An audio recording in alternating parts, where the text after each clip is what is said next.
Bismillahirrahmanirrahim. Ini para ulama katakan semua ijma itu pasti ada mustanadnya atau ada dalilnya. Tidak mungkin para ulama bersepakat atas suatu masalah tanpa dalil sama sekali, nggak mungkin. Nah, maka ijma itu mesti ada sumber dalilnya, baik itu dari Al-Quran maupun itu dari sabda Nabi Sallallahu Alaihi Wasallam. Tapi kemudian muncul perselisihan pendapat, apakah mungkin ijma itu muncul bukan dari Quran, bukan dari hadis, tetapi dari hasil ijtihad maupun dari hasil qiyas, mengkiaskan atau menyamakan antara satu masalah dengan masalah yang lain. Nah, pendapat yang lebih kuat insyaallah bahwa ijma bisa saja berdasarkan ijtihad, bisa saja berdasarkan qiyas, ya.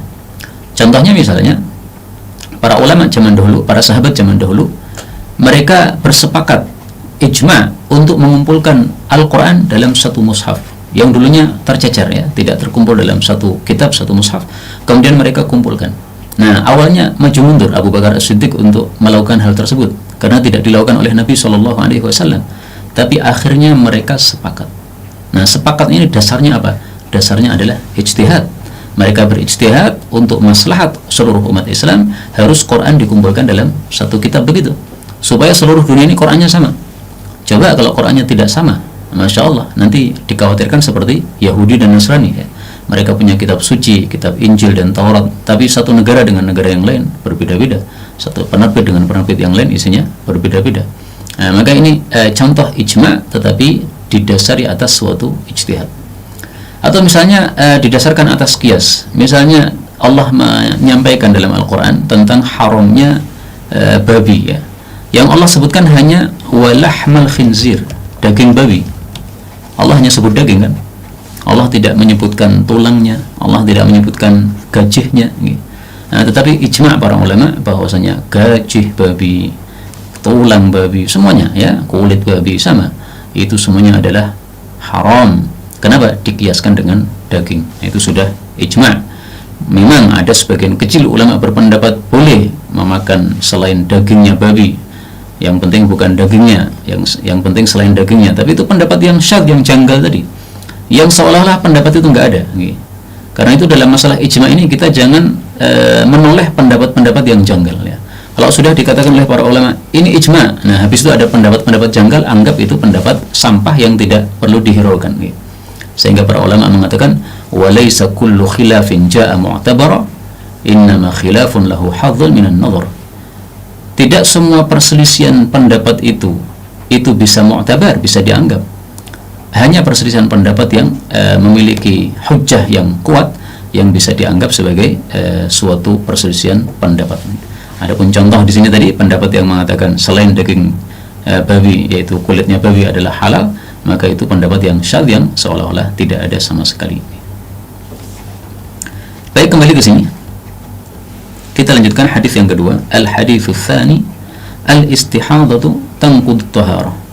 Istihadah itu merusak taharah. Jadi kalau seseorang mau salat dalam kondisi dia istihadah, berarti sucinya sudah rusak, ya, sehingga dia harus berwudu. Kita baca dalilnya. An Aisyah radhiyallahu anha qalat, ja'at, telah datang Fatimah bintu Abi Hubaish, Fatimah bintu Abi Hubaish radhiyallahu anha, ila Nabi, kepada Nabi sallallahu alaihi wasallam. Faqalat, dia mengatakan, ya Rasulullah, wahai Rasulullah, inni mar'atun, sesungguhnya saya seorang wanita ustahadu, yang istihadah. Fala adhur, maka saya tidak suci. Maksudnya saya keluar darah terus. Afa ada'us salah, apakah saya meninggalkan salat? Qala, beliau bersabda, la, jangan meninggalkan salat, ya, tidak meninggalkan salat.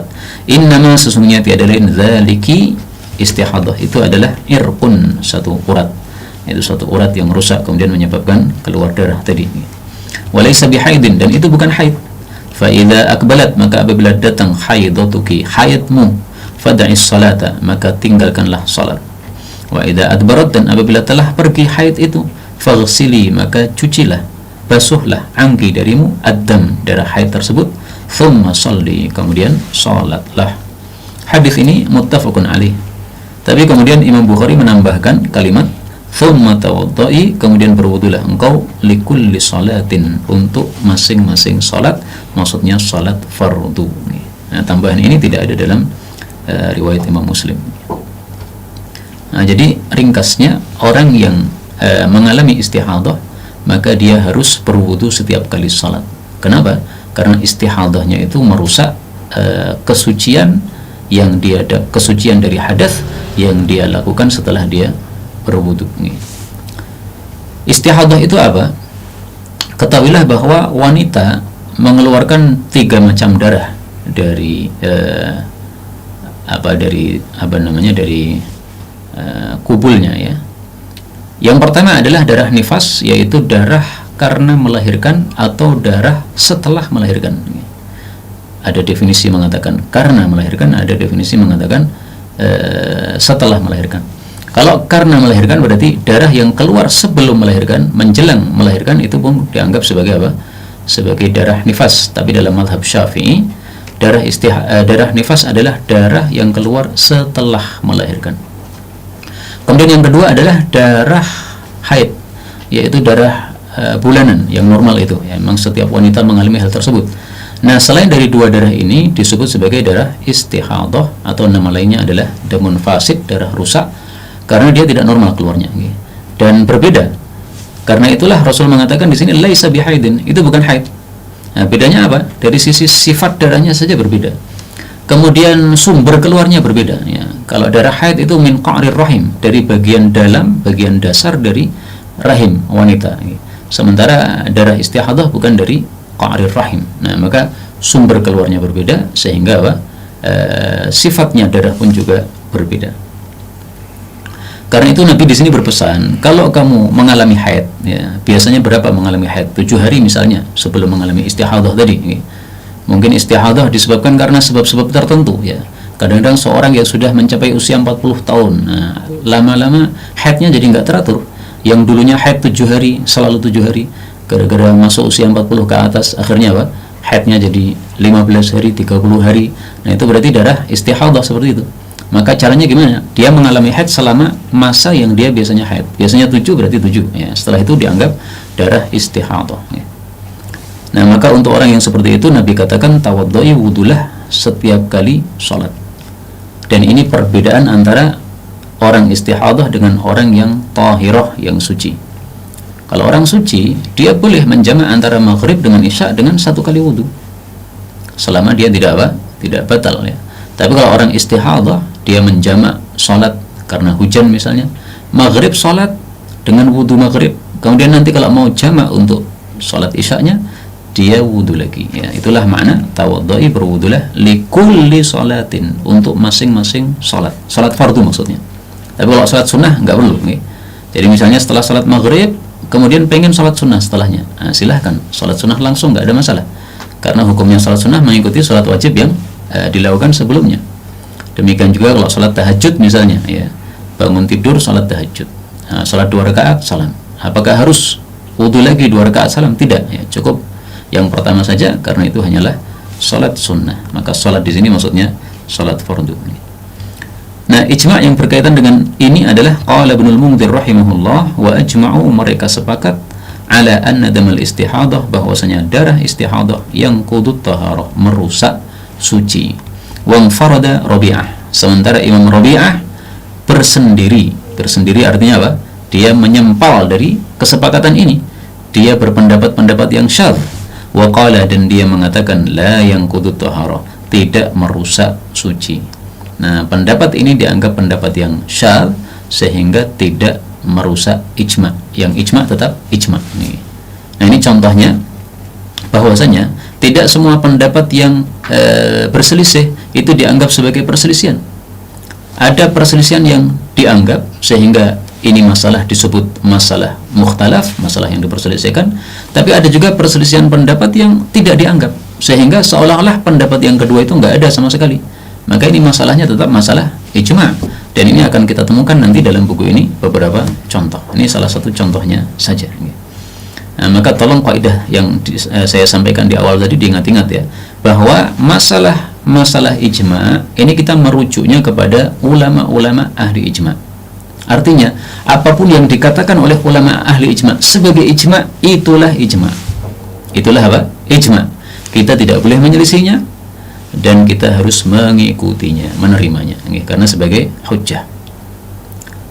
Adapun ada pendapat-pendapat yang menyempal seperti ini tidak merusak ijma sama sekali. Itu adalah pendapat yang syadz, yang tidak usah kita toleh, tidak usah kita anggap sebagai perselisihan, ya, karena apa? Ghairu mu'tabar, tadi tidak teranggap.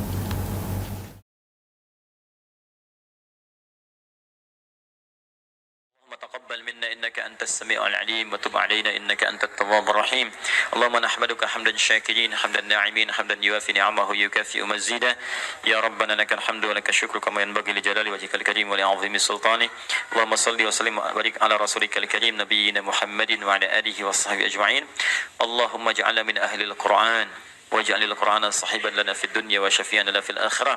Ya Allah, jadikan kami termasuk ahli Al-Qur'an. Jadikan Al-Qur'an sebagai sahabat kami di dunia, syafaat bagi kami di akhirat. Allahumma nawwir ya Allah qulubana binuril Qur'an. Ya Allah, sinari hati kami dengan cahaya Al-Qur'an. Wa nawwir akhlaqana binuril Qur'an. Ya Allah, sinari akhlak kami dengan cahaya Al-Qur'an. Allahumma nawwir hayatana binuril Qur'an, a'ilatana binuril Qur'an, quburana binuril Qur'an. Ya Allah, sinari kehidupan kami dengan cahaya Al-Qur'an. Sinari keluarga kami dengan cahaya Al-Qur'an. Sinari alam kubur kami kelak dengan cahaya Al-Quran. Allahumma ya arhamar rahimin, taqabbal minna jami' amalina salihah. Ya Allah, mohon terima seluruh amal kami, jadikan itu soleh dalam pandangan-Mu ya Rabbal Alamin. Rabbana yassir lana wa la tu'assir alaina. Ya Allah, mudahkan semua urusan kami, jangan berikan kesulitan pada kehidupan kami. La tada'lana fi maqamina hadha dhanban illa ghafartah. Jika ada pendosa hadir di ta'lim ini, jangan biarkan dia meninggalkan tempat ini ya Allah, kecuali Engkau telah ampuni segala dosanya. Wala hamman illa farajta. Jika ada yang tengah gelisah, jangan biarkan dia meninggalkan majlis ini kecuali Engkau telah tenangkan keadaan hatinya. Allahumma wala maridan illa syafaitah. Jangan ada ya Allah orang sakit di tempat ini kecuali Engkau sembuhkan penyakitnya. Allahumma ya Allah, Allahumma ya Allah, Rabbana atina fid dunya hasanah wa fil akhirati hasanah wa qina adzabannar. Bifadlika subhana rabbika rabbil izzati amma yasifun. والسلام على المرسلين وآخر دعوانا سبحانك اللهم وبحمدك أشهد أن لا إله إلا أنت نستغفرك ونتوب إليك والحمد لله رب العالمين ثم السلام عليكم ورحمة الله وبركاته.